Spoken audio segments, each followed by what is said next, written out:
Welcome to Corner of the Galaxy, the show that talks 100% LA Galaxy soccer. We're glad you could join us. Now it's time to sit back and relax as your hosts navigate through the twisting, turning, but never boring world of the five-time MLS Cup champion, LA Galaxy. Hello, everybody. Welcome to Corner of the Galaxy on cornerofthegalaxy.com. I'm your host, Josh Guesman, coming to you on Thursday, May 14th. A wonderful Thursday, May 14th, as we get ready for another week without games, but it feels like it's getting oh so much closer. Perhaps a proposal is in play from Major League Soccer to send all 26 teams to Orlando. We're going to talk about that. The LA Galaxy actually did start individual training today. We have quotes. We may be one of the only places that has quotes. We're going to tell you about that as well. And if you're looking at your calendar right now, you may have noticed it's rivalry week. And I know MLS is certainly playing up the rivalry week. Kevin was saying, hey, did nobody tell them that it was canceled? But no, it's still going on, and so we're going to talk a little bit about that, where the LA Galaxy would be and how much fun that is. To help me do that, back in the house, looking cooler than ever, Miss Sophie Nicolaou. Sophie, how's it going? Hey Josh, how you doing? It feels like my hair's getting longer, hence wearing a hat and trying to cover everything up. And yours, my friend, seems to have gotten a little bit shorter since the last time I saw you. What's going on? I want to make it clear to everybody that I did not go to the black market and get one of the black market barbers that I'm sure that are open. I gave my wife free reign, Sophie, to cut my hair. So she got the clippers out, and maybe a little military-ish, maybe a little too short up front. But we're going to, you know what, for her first time ever cutting hair, we're going to give her, a solid B+, I think. A solid B+. It's passive. I don't have to wear a hat. I was perfectly willing to wear a hat if I needed to, Sophie. You have a hat. So, I mean, I could have borrowed your hat. But no, we're good. You could. I have lots of fedoras, lots of spares. But I'd give her an A-. I was going to say, there's something kind of stylistic she's done with the sides where the top is short but raised. I don't know if it was an accident, but kudos to the wife. Yeah, I was going to say, at one point, whenever we were dating, her sister was married to somebody who was in the Marine Corps, and so I feel like maybe she was trying to channel a little Marine Corps in this. Having been on base, I think I could have fit right in, but maybe not with the facial hair. Maybe that doesn't work. But yeah, no, it was good. I was going to say, I was nervous for a while. I had to go outside. That was the best part. I'm like, we have to do this outside because we're going to make a mess for sure. So we went out back, and she's just trimming and trimming and trimming and trimming. I'm like, so how's it going? You didn't have that much hair. You didn't have that much, did you? You should. Yeah, I'll have her. I wish we would have taken a picture, but I'll have her text you, and she will tell you. She goes, I didn't realize that you had so much hair. That's what she was telling me as she was cutting it. She was like, oh my God, it's so thick. I'm like, yeah, it's thick. On the sides and on the back, it's thick. It's just at the top that it's a little, it's thinning. So anyway, we survived. We survived. You're soccer player ready. You're ready to play midfield. You've got the look. You've got the vibe. It's very street cool. I'm digging it. I'm digging this, Josh. I was going to say, people were talking about how, you get locked into quarantine, Sophie, and you put on the COVID-19, you put on the 19 pounds. I think I'm getting closer to the, COVID 25 at this point. Something needs to happen. Why do you think I'm covering everything up? Eyes, hair. I'm wearing a big baggy shirt. It's just all gone Pete Tong, as we say in England. It's all gone Pete Tong wrong. Yeah, it was. I've been talking to people, and obviously Sophie and Larry and Kevin and Eric, and yeah, I talk to you guys on a fairly regular basis, at least once a week. We usually have a group text going and see how everybody's doing and try to figure out some stuff to do. But I'm talking to some of our other Galaxy friends that are out there as well, just asking everybody's mental state. And I think this week has sort of been okay, we'd like to get on with it. We know we can't necessarily get on with it, but we would like to mentally get on with all this stuff. And it is a little more depressing this week, I think, than it has been. There's been, at first it was sort of frantic and you're scared and you don't know what's happening. And so you had to live through that. And then that you kind of, and we talked to Dan Steris, he was on the program, and he's like, it almost seems kind of normal now, just in fact of staying home, going to the store, coming back from the store, staying home, not doing much. That felt almost normal for a little while. And now that it is normal and that's what we do, it's starting to weigh on us a little bit. I think the creative juices on my side are a little stymied. I usually like to be out talking to people and saying hi. So that's a little tough. And it's just, I can tell mentally this week has been much more difficult, I think, for everybody. I don't know. You feel the same way? No, absolutely. And my friends that I talk to as well feel the same. My family too. This week, I don't know what it is. There's this thickness in the air. I think you're right. It's half in, half out. We don't quite know what we're doing and what we're allowed to do and what the right thing to do is, but we also want to respect what's happening, but at the same time get back to some type of normalcy. Work. There are a lot of us who have been out of work because of the no sports. That's been Right. really difficult for many people, and also for the teams, the league. I mean, it's tricky times, and so for me and in particular, my personal thing this week has been really hard, I think too, because there's you got into that groove of you're in that Christmas period between Christmas and New Year, that 2 weeks where you're Right. hanging out, you're doing your thing. But now it's become a little bit, where are we going, what we're doing? And you feel like you need a plan in life and something to look forward to and look ahead to. And I think that's the toughest part for everybody, that isn't happening right now.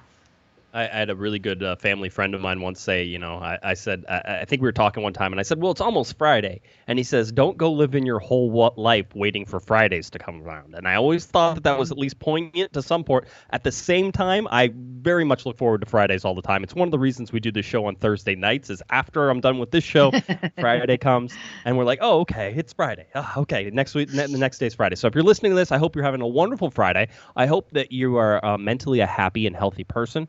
If not, reach out to me. I'll do whatever I can to try to make you guys feel a little bit better. But hopefully, Sophie, talking about some Galaxy, talking about some Major League Soccer will make people feel a little bit better. And I will say that it does feel just the ever so itsy bitsy tiny bit maybe optimistic that something could happen. Although I think there's a huge amount of hurdles in the way, and it seems unlikely.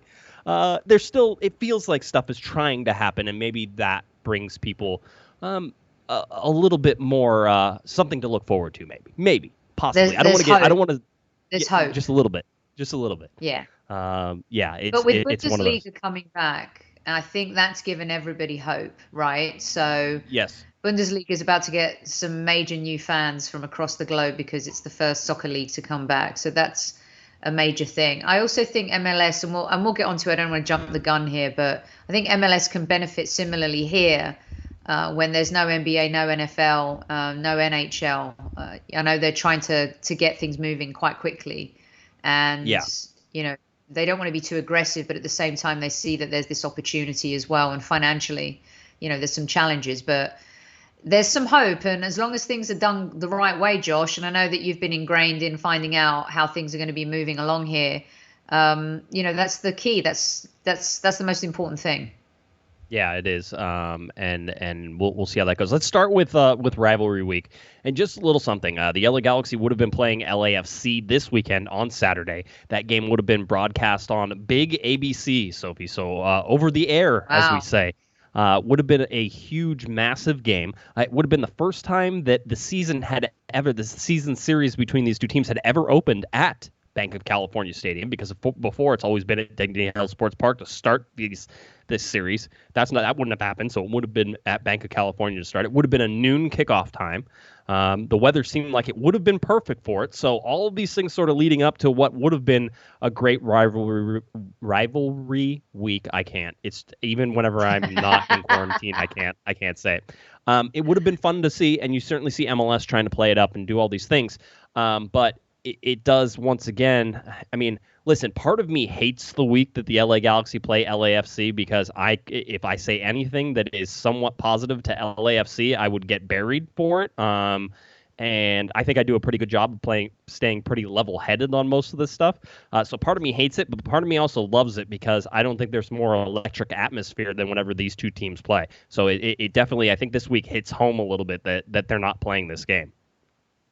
I've actually been working on a piece about the LA Galaxy rivalry, and I'm putting together a little piece as well for TalkSport. And Josh, I went back and watched those games, and no matter what anybody says in terms of, yes, Timbers and Seattle's rivalry. Now you got me doing it, for crying out loud. What's going on around these parts? I know. That is an insane rivalry, and they've got traditions with it, which I like. They're building nostalgia, they're building history, but the intensity and, I think, more hatred exists in the LAFC LA Galaxy rivalry. I think the Timbers and the Seattle fans are friendly, cordial towards each other. But if you go to these games, especially at Banc of California, it's intimidating. It's no joke. This is a proper, to me, it reminds me of when I watched games when I was in Italy and also in Greece, Olympiacos and Panathinaikos, a little bit of Celtic Rangers. This is a true rivalry, and I absolutely love it. And this weekend, the fact that we're not able to experience it is really kind of sad. But to have experienced it, and Zlatan, for me, set the whole thing on fire. I think it's undeniable that he, wouldn't you agree, Josh, is one of the instigators of all of it. Yeah, I mean, it would have been with the first El Trafico without Zlatan Ibrahimovic, which would have been an interesting thing for the LA Galaxy. Does the same sort of mental block come over LAFC during the regular season? It's funny because I'm going to tell you something that happened. Dave Denholm. I know people are going to say, hey, I know Dave Denholm. He's the play-by-play guy for LAFC on the radio. Except that Dave Denholm, as I've said many times, and as he's been a co-host on this show many, many times over the 12 seasons we've been hosting it, was the first person to ever have a Galaxy-related podcast, ever. He was the one. So me, right here, corner of the Galaxy, came on the shoulders of Mr. Dave Denholm. I have a tremendous amount of respect for him. He remains a very good friend to me, and I'll tell you that if Dave would have gotten paid by the LA Galaxy to do anything, he would have been through the moon, amazed, awesome. He would have been just the happiest guy. As it is, LAFC got him, and LAFC has him, and he gets to do the play-by-play for them, and that's a great gig for him. He loves soccer, I understand. I think his heart has always been LA Galaxy, and if he ever got the chance to really be and work with the LA Galaxy, he would take it. But what Dave is doing this week, and what I think it may have come out today or it may come out tomorrow, is he actually did what he's calling the faux Trafico. His wife challenged him and said, hey, could you do 90 minutes of a soccer game without actually watching a soccer game? Could you just make it up in your head? And he's like, I don't know, maybe. And so then he tried it, and he came out. Now, I'm here to tell Galaxy fans, I doubt it turns out in your favor if you want to listen to this. I was going to say, does Carlos Vela score a hat trick? I was in the first 30 seconds. I have no idea. I haven't listened to him. So I warn you if you do it, but I tip my hat to Dave for even trying it. And then I also questioned him about how could you possibly get an LAFC win at Banc of California Stadium in the regular season, being that's never happened before. So you predicted something that has never happened before. They may win in the playoffs. They won that one game in the playoffs, but they've never won at Banc of California. I go, if you would have predicted a draw, at least we could have all said that was realistic. I go, them winning, is that realistic? But Josh, that game at Banc of California, the 5-3, right? Honestly, one of the most insane games I've ever been to. That was crazy. Number one, the energy, the atmosphere, forget about it. It was undeniably, absolutely freaking beautiful football. But, Alessandrini, again, we've talked about him. He comes on earlier. Yeah, I know. That game was crazy. All the games have been crazy, though. So every single game that has been between those two, you're like, this is nuts. And it's edge of your seat football, right? It's even in the press box, you're sitting up a little straighter, you're watching everything because you know at any second it could all break loose, and you're waiting for it to happen, and we almost predict it, right? You sit there and go, oh, wait a minute, I remember when Larry and I went to the first Banc of California game, we were sitting down, like basically in the stands. They had us in the auxiliary press box way down. By the way, if you work for Corner of the Galaxy. Yeah, if you work for Corner of the Galaxy, I don't think you're going to get a great press box seat. That's just sort of how it works. I understand that. That's fine. I can play that game. But yeah, so we were down in the stands. We were sort of doing that. And we remember, sort of just the craziness that ensued. And remember, that was a late comeback game as well. That was, I think a 2-0 and ended up being a 2-2, if I remember correctly. So you look at these, and they've just all been crazy. And the first one, I'll argue with anybody. The first El Trafico was Zlatan scoring the goals and the Galaxy coming back to win 4-3. That place has never been louder. I've been to MLS Cups there. I've seen all the games. I've been to most every big game that has been played at, Dignity Health Sports Park, Home Depot Center, StubHub Center since 2008, basically. I know there's people who've watched more Galaxy games than I have for sure, but since 2008, I've been there. That place has never been louder, ever. In the history of that stadium, I've never seen it like that. And you know what? There's something that good that has come of this, because LAFC have made LA Galaxy raise the game. They've made fans raise the game. They've made the owners raise the game in terms of the in-stadium experience. I mean, but for some poor defending, that 5-3 could have been a lot different. And let me ask you this: the Zlatan goal you love the best, is it the lob? And you can ask this to some of the others: is it the lob, or is it the double chip, the boom boom smack? Yeah, I mean the technical ability of the double, the double volley and then the smack is a ridiculous goal. It's way harder than the full volley from the one, but in my mind that full volley. Oh, it's Zlatan. He's probably not even gonna play. He just got off of the plane like what, last night or something like that, or the day before, and it was like oh, he's not gonna play, and then like he is gonna play. Oh, and then he's his first couple touches he looked like a baby giraffe. It looked like his legs weren't underneath him. You're like, yeah, they just rushed him, is what it is. That is the whole thing. And then he scores those 2 goals. And, to me, the lob is my favorite goal in terms of just the monumental hugeness of it and the timing of it. The header goal with Ashley Cole, though, is also so special to win that game because first it was tied and now it's won. And it's just like that was, I will never, ever in my entire life forget that game. All of its intricacies, Josh, everything. I've never seen the press box so animated than that game. The lob, the lob moment. There were people in the press box that never ever, not to say lose it, but to stand up or have a moment where they want to say wow. They don't yell it out, but they're like wow. I mean, it was undeniable.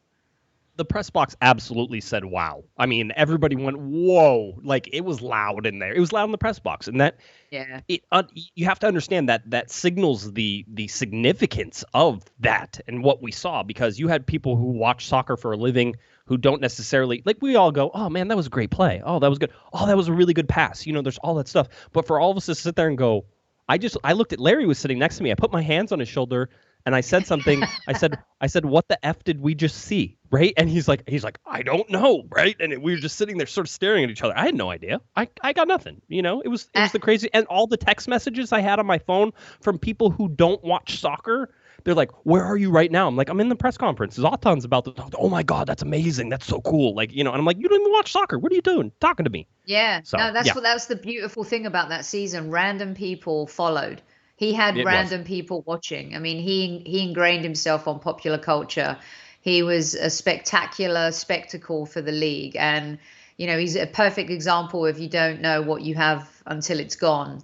And I think there'll be great moments, hopefully, this season once it all kicks off. Obviously, the team is a little fresh and new and gelling up. The first 2 games weren't exactly the best, but, I think that with this Pavon leadership role, I think, and allowing him to kind of take the shackles off his feet and maybe perform the way that he should be, maybe they can move out of the shadow of Zlatan. But it's going to take a lot of moving, Josh. It's not going to be easy. He's a very difficult dude to forget. Yeah. In big shadow, you have to take a plane to get out of his shadow. So yeah, it's yeah, you would. So it's just an interesting time thinking about rivalry. I just wanted to sort of put that in perspective. I don't mean it to bum people out, but it hits differently whenever you realize some of these things that you're missing, and some of the things that we would have been. I mean, this whole week would have been this show tonight would have been crazy hype train. Eric probably would have prepared one of his crazy, introductions to the game. We had flashy lighting and. Yeah, it would have been crazy. We would have had a fun time, and that's not happening. So we'll still have fun, but just understand that's sort of where we all go. Let's move on. Let's turn the page just a little bit, because the LA Galaxy did start individual training today. If you were looking for anything on social media, however, you didn't see much from the LA Galaxy. I can tell you that I believe Kevin was told, and I don't know. We're pretty sure this is true, that all players were out there today. So every player, including Danny Acosta, who was coming back from his long-term injury, he is actually out running. I don't think he worked out today, but he did come to individual training and sort of jogged a little bit, or at least was at the facility for a little bit. So everybody was at individual training today.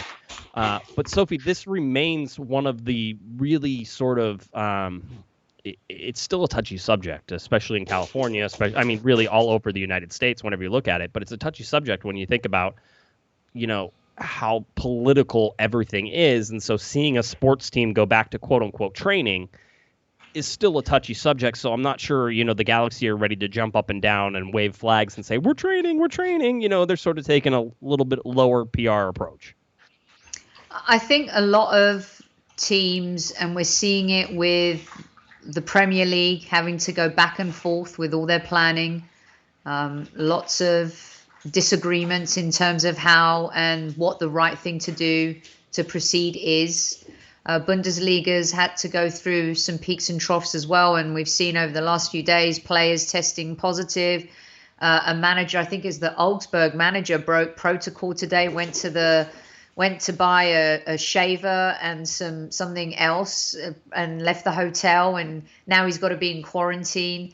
I mean, this is a monumental task to bring football back and have to act under so many rules and regulations when it's not easy to put on a game anyway. A lot goes into putting on a game. You and I are there, and we cover the game. There are a lot of people involved in the league and working for each club. And to have to come back and also worry about players' safety, and then if you don't, what the ramifications of that could be. Are there lawsuits down the line if somebody gets sick? What if somebody's loved one gets sick? How is this all going to kind of play out when in some states cases are still rising? We're not quite over this, and here we are talking about sports. So I don't blame the team for not being too vocal about it and publicizing it too much, Josh.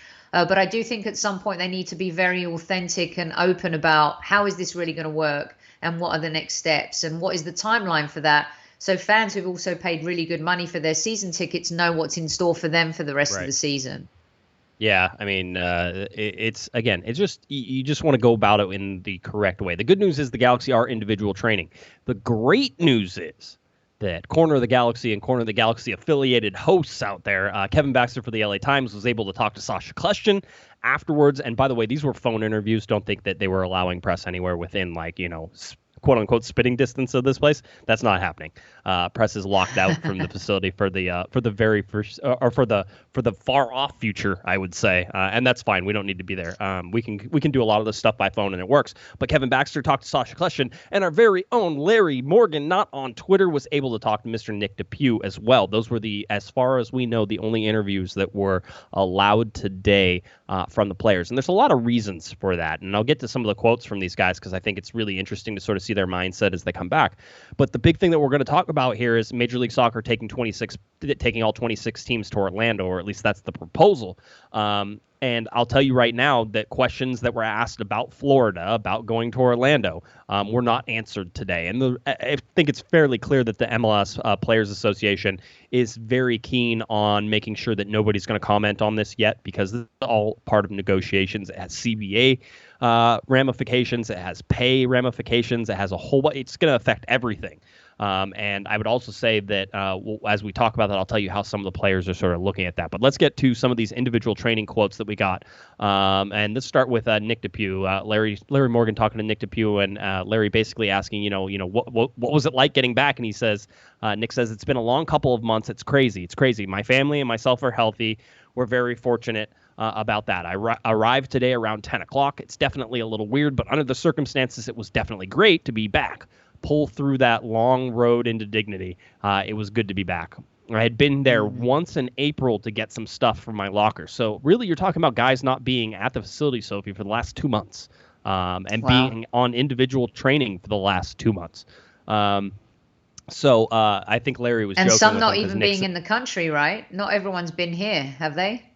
Everybody has. I don't believe anybody has departed. Yeah, because there's a mandate that you stay in your local market, and that's for Major League Soccer. You have to stay in the local market, and hopefully, that means that there were some exceptions, but you had to drive places. So I don't think anybody's gone anywhere out of the country. I think everybody stayed in there.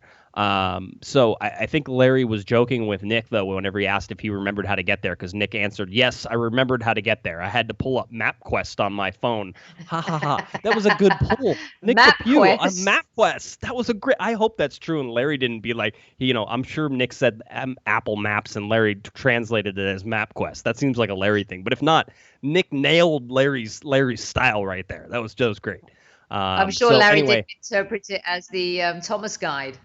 Yeah, that would have been even a better pull. Nick, let's be honest. Nick DePew has no idea what a Thomas Guide is, nor has never seen a Thomas Guide. All right, and he'll never get that frustrating bit where you would go to find an address and it would be on just like the edge of the map, and it would be like, oh well, it's in this book, and you didn't have that book. Yes, that was great times. Good times. All right. Let's see. He says regarding the workout today, it's primarily agility based and fitness based, just to maintain the fitness. Obviously, you're not getting game repetitions. You're not getting legit training sessions and fitness as well. A lot of the workouts they're giving us are agility things, fitness drills, some stuff with the ball. It's definitely nice to be back on a great pitch as well. I saw maybe 5 or 6 teammates. I saw Justin Vomsteeg, Rolf Felcher, Alex Katai, Sebastian Leggett, and Efrain Alvarez. He goes, it's funny. You're in your own little section. You wave to them and scream hello, but that's about it. No real interaction at all. I think they're being really cautious about all this. Everybody's wearing their face masks as well. Everybody taking the right precautions. My workout lasted roughly an hour. So you got an hour of training. And the whole idea behind individual training, Sophie, was to get guys off of public parks where they could be more exposed to these things and put them in a more controlled situation. And Sporting Kansas City and Peter Vermees is really the spearhead of this. If you read anything, I believe Jonathan Tannenwald actually had an interview with Peter Vermees on how he came up with this idea, and then basically got the league, and the league said, no, you can't do that. There's no way. You're never allowed to do that. And he's like, wait, we can do this safely. Let us prove it. And so then they came up with all of these guidelines. The league said, okay, yeah, that works. We get it. So just some interesting stuff. How are you supposed to build team spirit and camaraderie, and half of what goes into competing week in, week out? Yes, training is important, of course, tactical training, but how do you build that team spirit, the togetherness, the getting together? That's going to be really difficult. And I think players feel isolated even though they're training. And, yes. Arsenal, West Ham and Tottenham were the first teams in the UK to do this about 3 weeks ago, where players were training on individual pitches. And that was one of the things that kind of came back is, you feel you're still social distancing and this time from your own teammates. So right. Asking players to come back and operate under these circumstances, I really do feel for them. And a lot of the times players get a lot of shtick because, a lot of people feel they're in a privileged position, and many of them are. But at the same time, you're asking them to take a huge risk. And at the same time, you're asking them to do their job in a completely different way. And the truth is, a lot of people in the workplace are being asked to do this. And it's a huge change, not only for footballers, but for a lot of people in a lot of different industries, Josh. It's not easy. No. This transition is not easy. No, it's we're back in the office somewhat into individual shifts at my place at our family business. There's not a bunch of us, so we can maintain the social distancing as best we can. But there's complaining about wearing masks and stuff like that. And I'm like, yeah, I know it sucks. I go, what do you want me to say? It sucks for everybody. I go, nobody likes wearing a mask. Nobody's like, yeah, I get to wear a mask. Nobody has said that yet. I go, but it's all of us. We're all doing it. And we're doing it together. And for these guys, we talked to Rolf Felcher, and he basically said, training by yourself sucks. I'm paraphrasing, but he says it. Training by yourself sucks. Yeah, it does. It's why I think I put on the COVID 25. Because I don't work out well by myself. I work out well when somebody is yelling at me to work out harder. That's usually how it works. And so my gym and my rowing places are closed. I can't go, and nobody can yell at me. I thought about paying somebody to yell at me over FaceTime, but I figured I could just hit the hang up button. Whenever they're in my face, at least I have to keep going. So it's all these different things. These are all different. I would say that even these guys, yes, they're going to say it's great to be back, and I agree with them. It is good that they're back. They're back at the facility. They're seeing their teammates. It's not the same, but it's better than not seeing them, right? You're getting just a little bit of an advantage from it. But guess what? Those individual workouts, they still suck. Okay, now you have a coach that gets to watch you work out individually, and it sucks probably even a little bit more. Like, it's good that it's a change right now, and that's probably the different thing. But it's just not fun to do. So really interesting. Larry, by the way, Larry did text me while we were doing the show, Sophie, and he said he absolutely said MapQuest. So MapQuest it was. That's what Nick again. And that means a tip of the cap to Mr. Nick DePew for that wonderful pull on MapQuest. So that's a good one. I think he has a job as a beat writer for the Corner of the Galaxy after he hangs up his boots. I think it could be arranged. He was asked about not using the locker rooms, and he says, Larry says if he had an air freshener in his car, and Nick said I know and laughed and said I had to get a change of clothes. I also had to bring about 5 water bottles too. Again, they're bringing all their water. They're bringing all their stuff. They're not allowed into the gyms. They're not allowed in the showers. They have to go back into their cars. They go home, and that's where they can do all of that stuff. So are they having to wash their own kit as well? Because in Europe, they're making players take their own. Yeah. Okay. Yeah, I would imagine they're a self-contained unit. You bring your bag, it has everything in it that you need. It's all your stuff, and then you throw it back into your bag. You take it home with you, and you wash it, and you bring it back with you for the next thing. Let's go a little bit to Sasha question here, and Mr. Kevin Baxter, nice enough to provide us with these quotes for the LA Times. Sasha says it was really nice to get out there, and by the way, I should say Sasha was one of the first players out on the field. He was one of the first ones there, and these are staggered all day. I think Nick DePew was finished up a little bit after 2, maybe. So if you understand that Sasha Kleshman was probably there at about 8 or 9, and Nick DePew finished up about 2, you can understand the staggered nature of this and how many players they can get there at the time and how they can do it safely in the schedule that they have. Wow. Sasha says it was really nice to get out there and do a little workout again on a really nice grass field. We were out there we were out on the training pitches. They're all kind of marked off, so players have their individual space to use. Most of the time, I'm just doing running out there in the street in front of my house. I have like tape marked off at like 25, 50, 75, and 100 meters to do my interval running and things like that. So it was actually nice to get out and touch a ball and just do my individual workout on a really nice grass field again. He said he continues. He says, "Yeah, so it is what it's not. It's not like an actual training session. So I don't remember how many guys were out there. I'm only allowed to use my little station. During the time while I was out there working out there were 3 guys on my field. I worked out for about an hour. Everybody's probably working out for about an hour. So what was the biggest takeaway?" And he says, for me, Sasha says, it was bigger than that. It's still an individual workout, but at least I got to see some of my teammates, albeit from a far distance, just to be back to see the stadium again, even if I was just looking at it from the outside also, but just to return to some type of normalcy where it seemed like I was getting back, and seemed like a step in the right direction, and hopefully we'll push towards playing a season. So that's interesting. Wow. I'll say this. This is the interesting. Kevin asked, how long before you could play in a game? Let's say you guys started training the whole day. He goes, Sasha says, a normal preseason is about 8 weeks. But I think obviously we have to modify things if we're going to be allowed to start playing games. I think you give 3 to 4 weeks and I'll be ready to play a game. So that's just interesting because you want to sort of put it on the back burner there. Nick DePew on Florida, and I'll group these 2 Florida quotes together so that way we can understand sort of where the players' minds are. Nick DePew on Florida, he says, I don't think I can say anything about it right now. I honestly don't know enough about it. I know they're talking about it, but I just don't know enough. And we understood going in that could possibly be a question they're not going to answer. Sasha Kleshman says, I'm on the Players Association board, and it's just not something I'm ready to comment on publicly as we're trying to do some work behind the scenes. The league always takes the players' thoughts into account. I think we will have a say, just don't want to comment more than that at this point. And then he finished with saying, basically, I believe the fields are open now during the week. I assume I'm coming back tomorrow. I guess I haven't had confirmation yet, but I would hope so. So I would imagine you're going to see players train on Friday, and I think they're off on Saturday or Sunday, and then they'll be back on Monday as this all goes forward. So anyway, interesting stuff from individual training, Sophie. I don't know. That's great.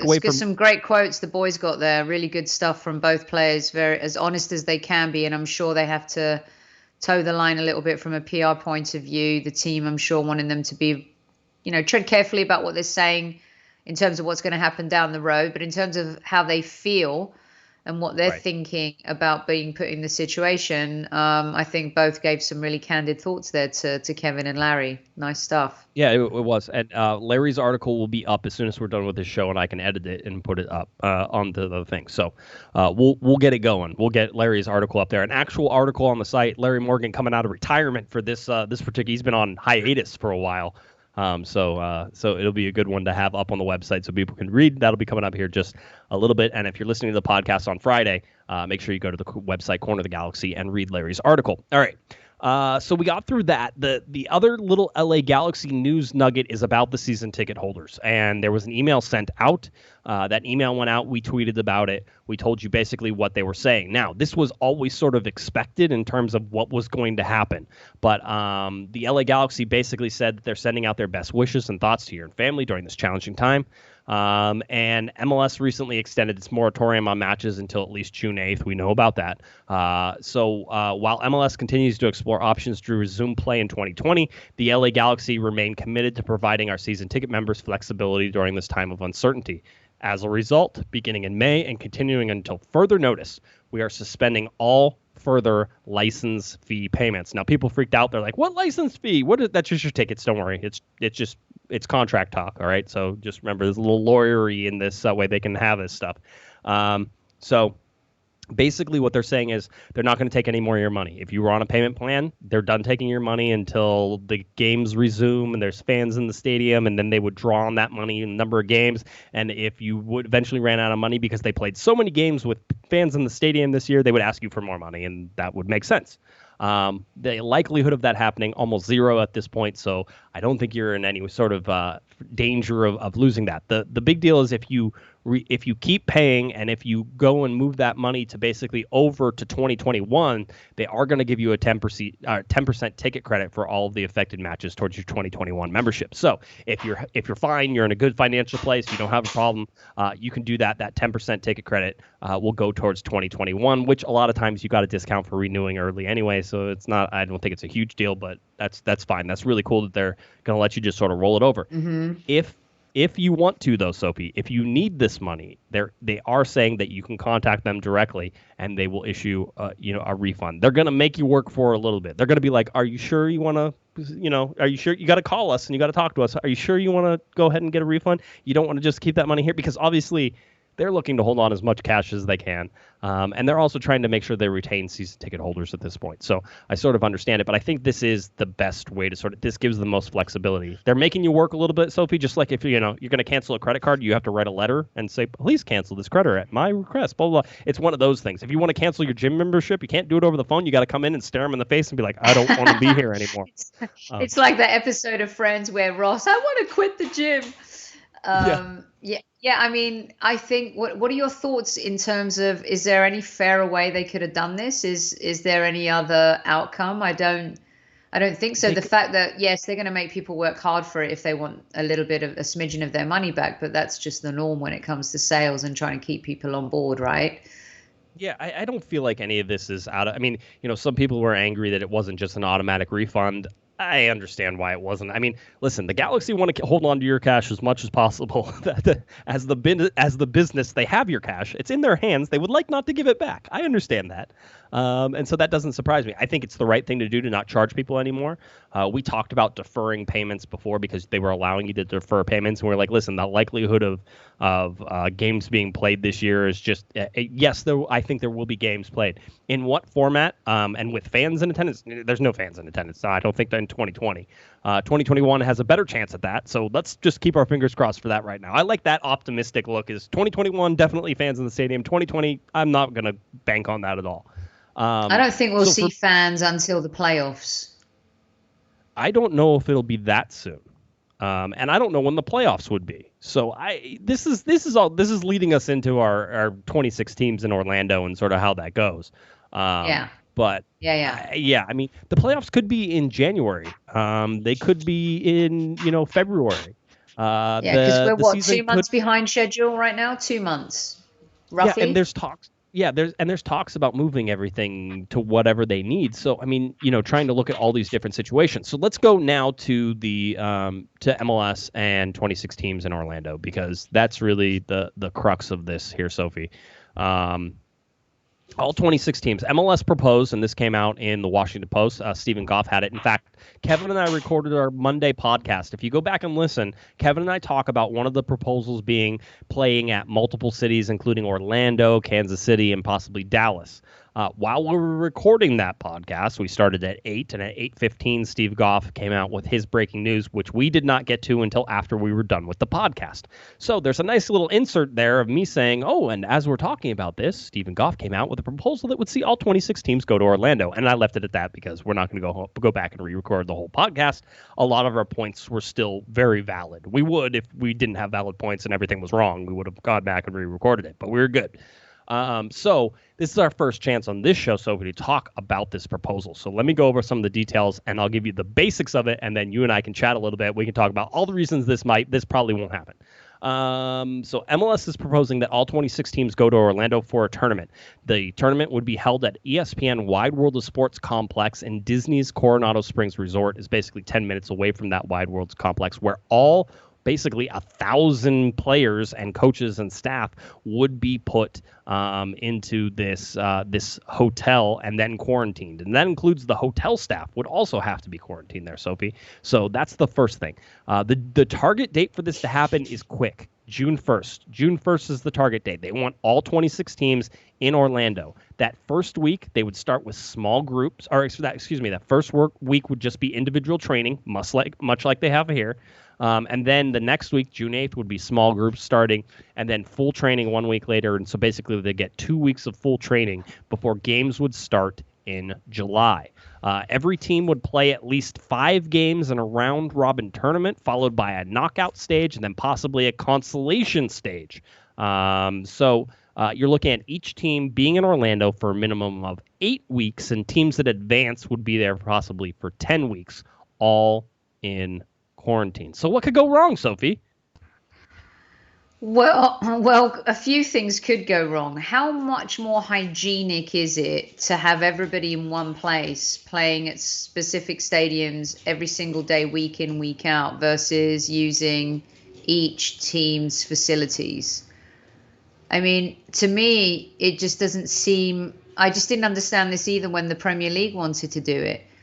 It just seems to me like it's much more feasible, hygienic, safer to go to each individual stadium, make sure in terms of sanitization, you're not utilizing the same place over and over. It's a little bit like the NFL fake grass when it first came out, right? The staph infections that were rife among the league.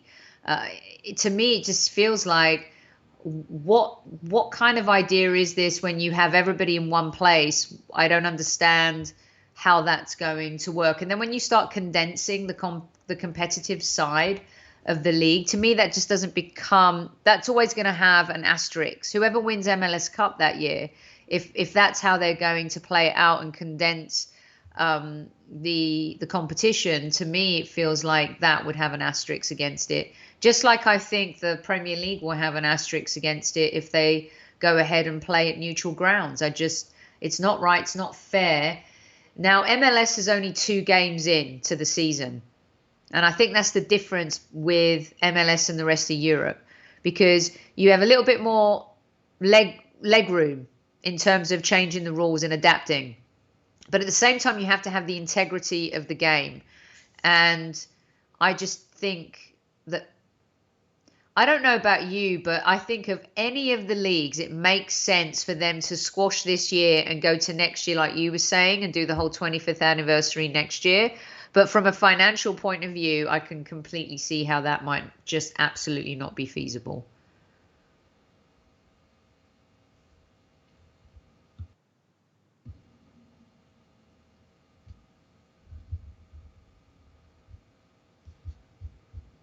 Sorry about that.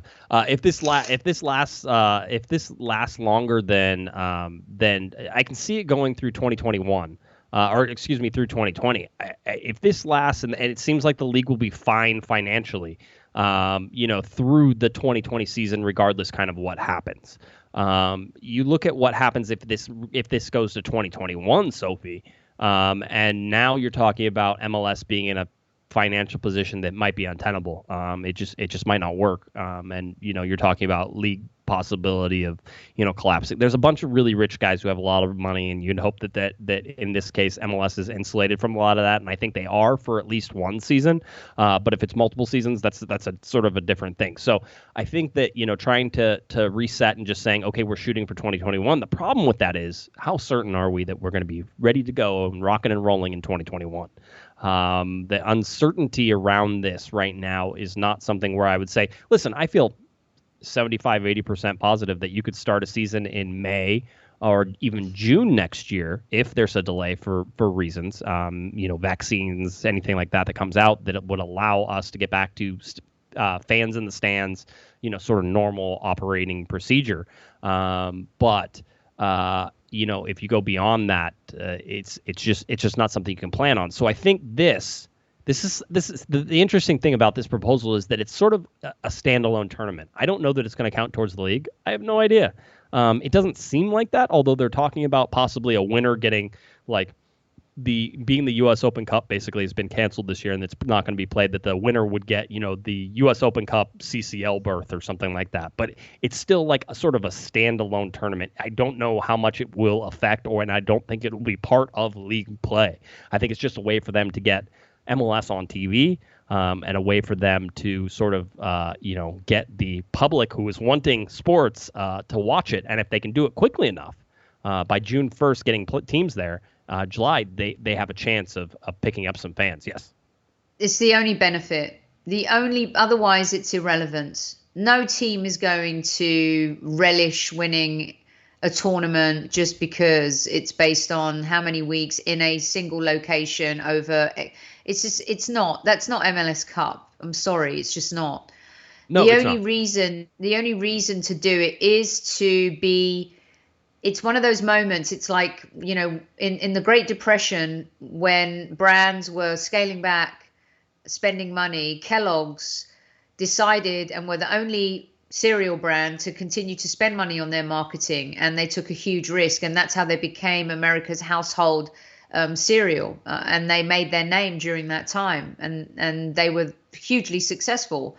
And I think that for MLS, in a time where there's no other American sports, there is something to be said about ingraining yourself in the psyche of the population.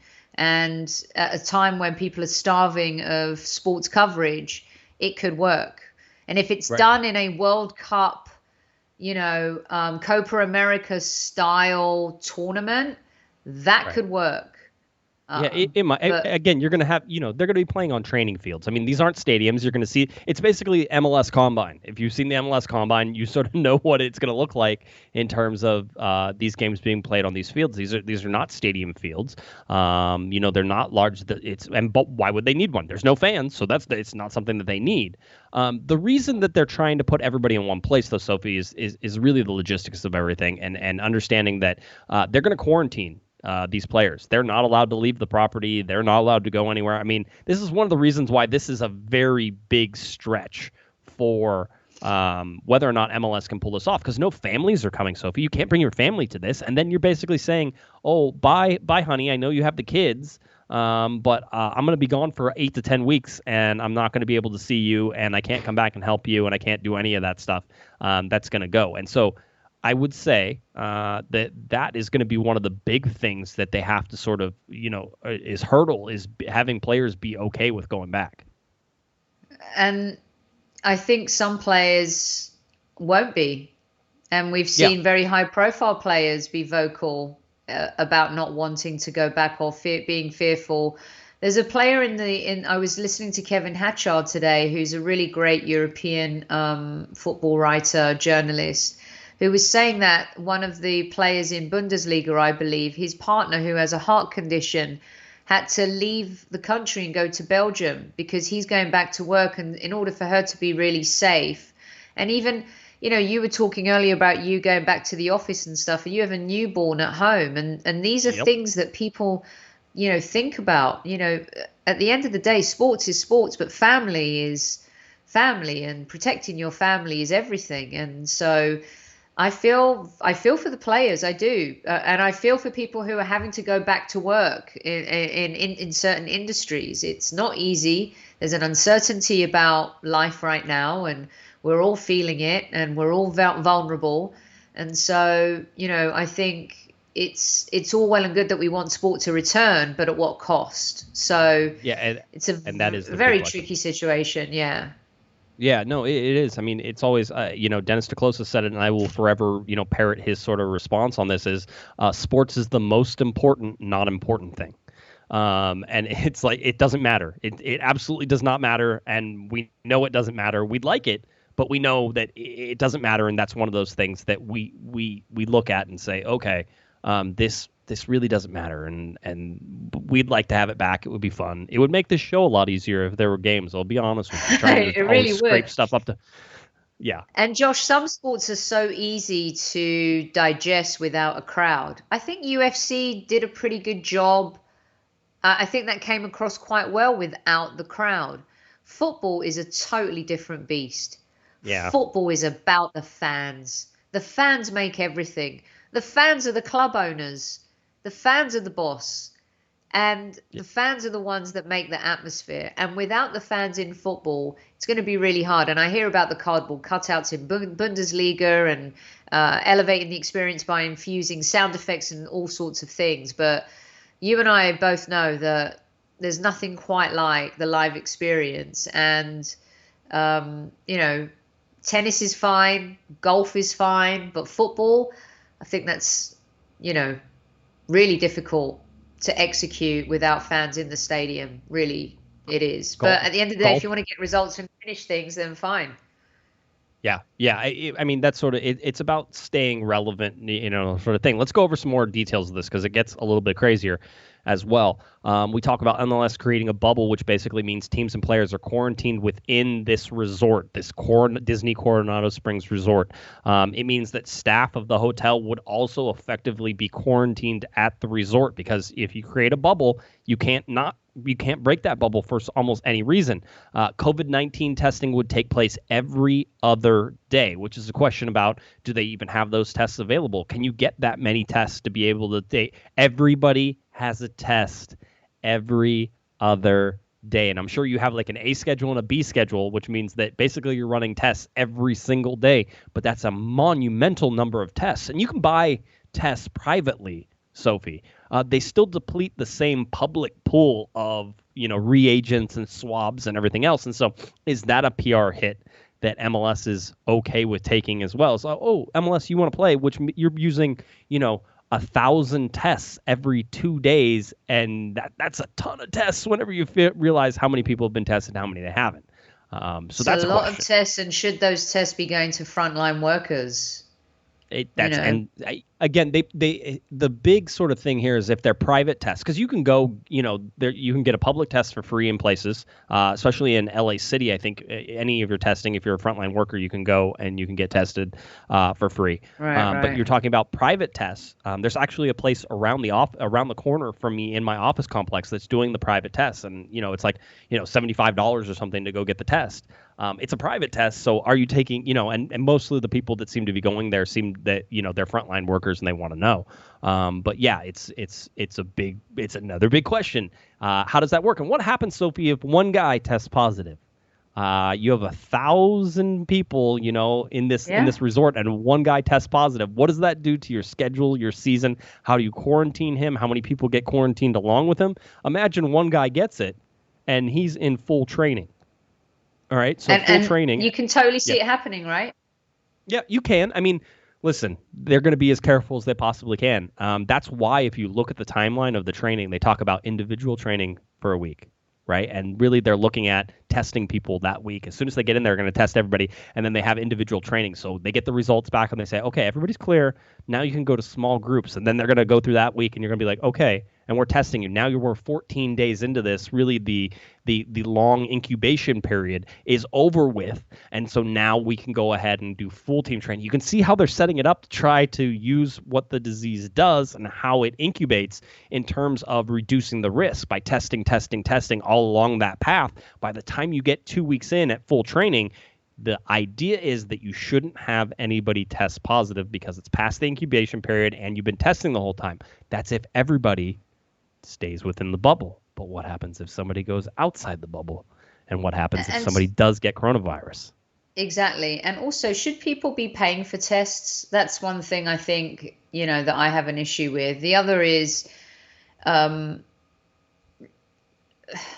okay, if players are being asked to go back, staff members, league members, there are going to be people in these stadiums working.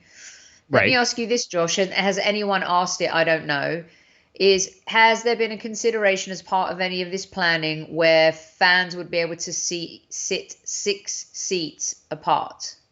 No, I think that in this particular case, they would ring this area with probably tanks and anti-aircraft guns, and keep everybody very far away. I mean, it seems like it's going to be a full lockdown situation. There's not going to be anybody there. There's no family. I mean, the officials would have to go, the TV production, but you look at it because But look not at initially. No, I'm not talking initially, but down the road. Well, the idea here is eventually that they go play this tournament and then they come up with an idea of how to resume the league after this tournament. This is sort of a stopgap measure, which is like, oh, well, hopefully everybody can go home now and then play, or we're going to have to come up with a different idea to figure out how we either A, get the league going, or B, come up with another tournament somewhere in order to sort of keep things interesting. I mean, to say this year is shot, you can say it. This year's shot, and that's fine. But I still think there's going to be soccer played. The fans, not in California. I'm going to be very clear. Not in California. You're not going to get any fans in the stadium in California. Not for a very long time. Probably not until 2021. And I think I understand the reasoning behind that. In other places, and one of the reasons they're in Orlando is because Florida is absolutely 100% open for business. Just like that's why they were looking at Kansas City, and that's why they were looking at Dallas as well in Texas. State by state, governor by governor, these rules are different. In California, that's not going to happen. It's just not a high priority, and they don't see it as a high priority, and they're not going to. And maybe they shouldn't. I'm not trying to get political on this. This is not my idea. We're talking about player safety and fan safety. Mm-hmm. I just see 2021 as the real reason, or the real idea in California to think that fans will ever be back in the stadium. It's going to be next year. I don't see it unless they come out with a vaccine much earlier and it works great and everybody's fine and this goes away, because that's the only way they're going to really sort of take this. The other part of this isn't even COVID-19 related. Let's throw out coronavirus for a second. You're asking guys, and Sasha Kleshin talked about it because Kevin asked him the question, how long would it take you to get ready to be game ready? And he said, well, normally, preseason's about 2 months. He goes, but I could probably be ready in a month. You're going to get these guys into this abbreviated, and really they're only going to have 2 weeks of full team training before they go into this. Then they're going to play for 8 to 10 weeks, 5 games in a round robin, and then probably 6 and 7 games if you advance through that. What about injury? And what about, fatigue? And what about hurricanes in Florida? I mean, come on, there's a million things that could go wrong with this. And sweat and humidity and all sorts of nastiness. Yes. No, it's not fun. So, I mean, these are all the things that we're looking at. Now, I actually, I have some contacts, and not always with the Galaxy, but around. I talked to a few players, and I wanted to find out, sort of what they just real basic level. What do you think about all of this stuff? Is this even feasible? And I would say, and I asked them to sort of say, well, what do you think the rest of the players would think about this too? So not just about you, but what in your mind, what do you think those statistics are? And everybody sort of said it's split. It's split 50-50, and they think that's probably a reasonable guess as to what. I talked to a couple people who were like, yeah, I want to go play. Of course I want to go play. Let's get this thing going. Let's go. And then I talked to a couple people who were like, I'd love to go play, but I don't think it's safe, and I don't see how this happens. And so those are the ideas that you're getting. And we didn't even talk about it. MLS proposed a 50% pay cut, Sophie, at one point. Then MLS, that was 50% pay cut for most players. Then it came down to a 20% across the board pay cut. And so do players want to take a pay cut and then go play in Orlando? Is that something? They're talking about delaying the CBA. Remember, we were all thought maybe the season wouldn't start because there wouldn't be an agreement on collective bargaining agreement. That was agreed upon, but right now it seems like players and MLS are talking about delaying the effects of the 2020 CBA until 2021, and then delaying the 2021 advances to 2022, and so kicking that can down the road. And The Athletic does a great job of sort of laying this stuff out, and it says the players are fine with kicking that can down the road, and then in 2024, when it was supposed to expire, just negotiate a new CBA. And the owners are sort of like, no, just kick it down the road to 2025. We're just going to shift everything 5 years. And it's like, okay, does that make sense? And how does that work? So there are so many questions that go into this. This is so not an easy, clear-cut decision.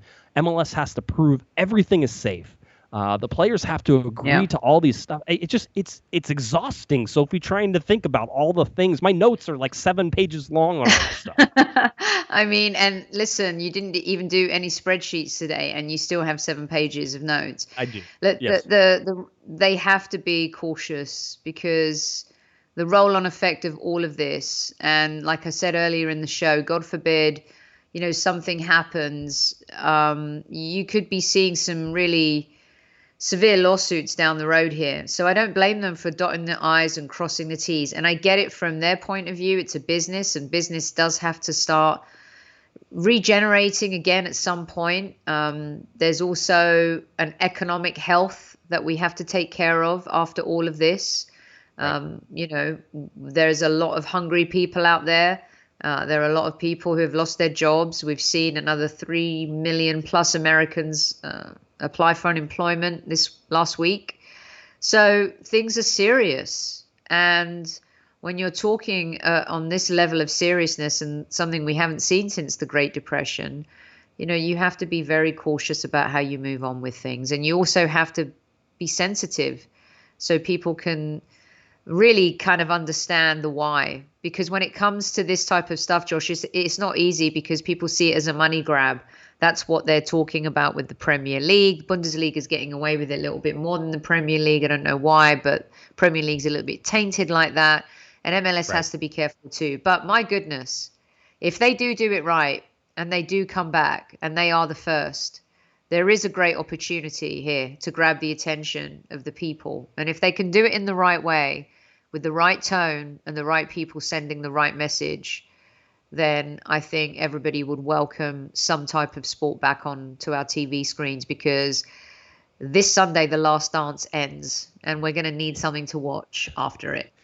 Just saying. We have upgraded our tech in my office where we're working, and so we were doing that before all this happened, and so we were upgrading. So we got some TVs in there, and I was saying, hey, the good news is tomorrow, and I just got everything sort of up and running today. I said the good news is tomorrow was we don't have to watch BBC World News. Tomorrow we watch the Bundesliga because it's back, and I go, there you go. I'm gonna give you live sports. All right, you guys give me TVs, I will give you live sports. So Bundesliga will be back. It'll be fun to watch. I think it's more a case study though than anything, Sophie, watching Bundesliga and sort of see how they go about things and what happens in adversity. And I honestly thought some of the positive tests they were going to get would derail the Bundesliga coming back, and therefore everybody would sort of get derailed, and that has not happened.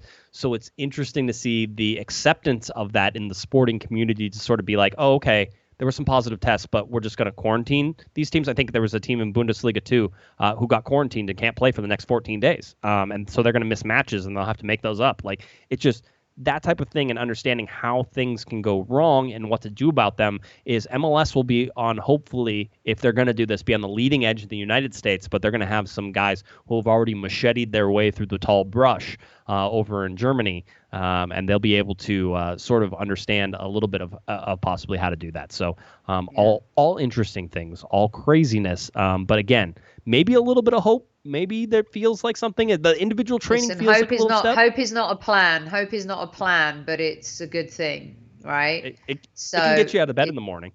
It can get you out of bed in the morning. But like that manager I told you about earlier on in the show, if a manager is breaking protocol to go buy aftershave or whatever it was he went to buy, what players doing? And we've seen it. I know. This could be a hot mess, all of it. It could crash horribly. I mean, this could all end horribly. And hey, at that point, I still get to talk about stuff on the podcast. So, it'll be that. But I feel like we're going to get something positive out of this. Maybe that's me just hoping, because there's been so much negative, and because we've been all cooped up in these houses for so long, and I even get to get out, and it's still, by the way, getting out does not necessarily solve these issues. I'm warning everybody, stay home if you can. Absolutely.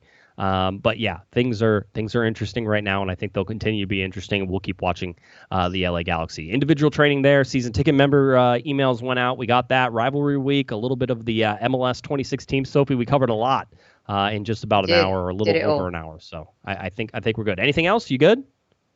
I'm good. Just really, I was thinking the other day, I just miss going to the games. I just miss seeing everyone, and just that normal stuff that sometimes we take for granted. And if ever there was a big lesson throughout all of this, is the things that we just love doing, we can look back on now, and maybe going forward, if we get them back again anytime soon, we won't take them for granted. I know, Sophie, you and I don't live that far away from each other, and we were planning before this to like go meet up for drinks or have dinner or something, and you could see the kid and all that fun, and we haven't been able to do that. But at least every once in a while I get to connect with you on here. So it's a little bit, for you and I, we have a lot of interaction with all of the other hosts. That's kind of fun. That's a little bit better. But yeah, I'm missing people. I need to get out. I don't know if you knew this about me. I'm a look at me person. Have you heard this? There are two types of people. There's a look at me, and there's an I see you, right? And so my wife is an I see you, which works well for me because I'm constantly shouting, look at me, and she goes, I see you, and I'm like, that's how our relationship works. It's wonderful. But yeah, I need that sort of interaction with people because I want to be like, hey, look at me. That's my personality. I love it. So yeah, I'm missing that. Right now. I get it. Yeah. I see you though. I see Thank you. I see you too, Sophie. You can have both. All right. It can go both ways. So we're good. All right. Sophie, why don't you tell people where they can find you? We'll get on out of here. Yeah, cool. You can follow me on Twitter at Soccer Diva, and also at Highbury Squad if you like a little Premier League talk too. So yeah, always appreciate being on the show and talking to you, Josh. You're doing an awesome job. Thank you so much, mate, for having me. Thanks, Sophie. Love you much. All right. If you're looking for me on Twitter, it's at Guesman, JGUESMAN, and of course at Galaxy Podcast. CorneroftheGalaxy.com will have Mr. Larry Morgan's article up there in just about 20 or 30 minutes after we're done recording the show. So check that out. And of course, we'll continue to bring you coverage as the LA Galaxy possibly get ready for a move to Orlando for this tournament if the Players Association decides that. All right. For Miss Sophie Nicolaou, I'm Josh Guesman. You've been listening to Corner of the Galaxy on CorneroftheGalaxy.com. Have a great one, everybody.